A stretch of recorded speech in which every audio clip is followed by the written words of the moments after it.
Comic books' influence on World War II. 1941. Europe had just set its sights on America. The president had just issued a top-secret defense plan. A patriotic young Steve Rogers was too weak to be enlisted, so he volunteered for a dangerous scientific experiment. He was injected with a strange liquid that made him stronger than ever. Captain America was born. During World War II, comic books had reeked of propaganda. Superheroes had already joined the war even before America had. Due to Submariner's independent nature, the writers thought it best to keep him out of the war. But by early 1940s, he was already keeping Atlantic shipping lanes open for British and American vessels.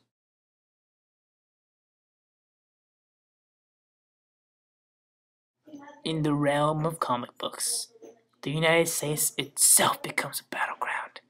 Defending against foreign spies and Nazi saboteurs, the Human Torch defends a U.S. munitions building from Nazi invasion. The Destroyer was fighting Nazis in every issue. In the first issue of Captain America, it shows the captain punching Hitler in the face. Comic books helped unify America with one common eagle, the Axis. The Axis was a league in World War II, composed of Germany, Japan, and the Soviet Union. Nazi Germany was picked on the most by American comics, especially by Jungle Comics. Jungle Comics were comics of superheroes that grew up in the jungle to become lords, kings, or sometimes gods of the jungles they grew up in. Suddenly their existence is threatened by evil Nazi forces controlling local tribes. But the hero will always save the day from Nazi rule, further binding America with one common hatred.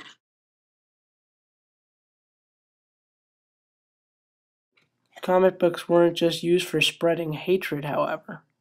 The OWI, Office of War Information, asked comic books to raise morale as a contribution to the war. When people weren't sure who they could trust, comic books reassured them that their good old German-American neighbor was just that, American.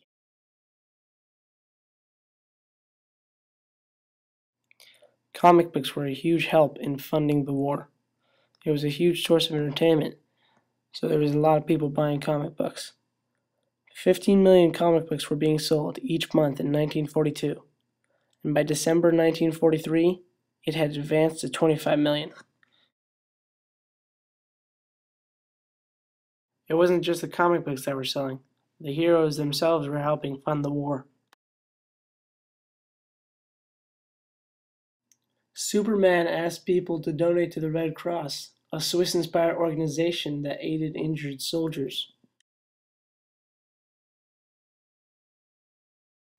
Batman and Robin inspired kids to buy war bonds and stamps. And in a time of food rationing and recycling, Captain America and his sidekick Bucky showed their faithful readers how to collect paper and scrap metal. Comic books were also involved in foreign affairs. It involved our allies, Britain, and with a little change in image, China. Before Pearl Harbor, comic books portrayed Chinese people as mysterious villains who wanted racial domination. But after Pearl Harbor, Chinese people became a peaceful, albeit rather simple, people. Britain had always been portrayed positively in comic books. When Daredevil sneaks into Hitler's citadel just to punch Hitler himself in Daredevil Battles Hitler, he meets the Winston Churchill to discuss war strategies.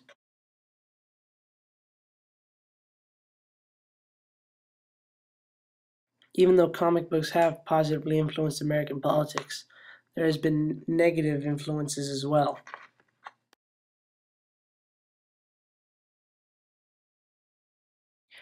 Africans from comic books were often depicted as superstitious and easily manipulated brutes.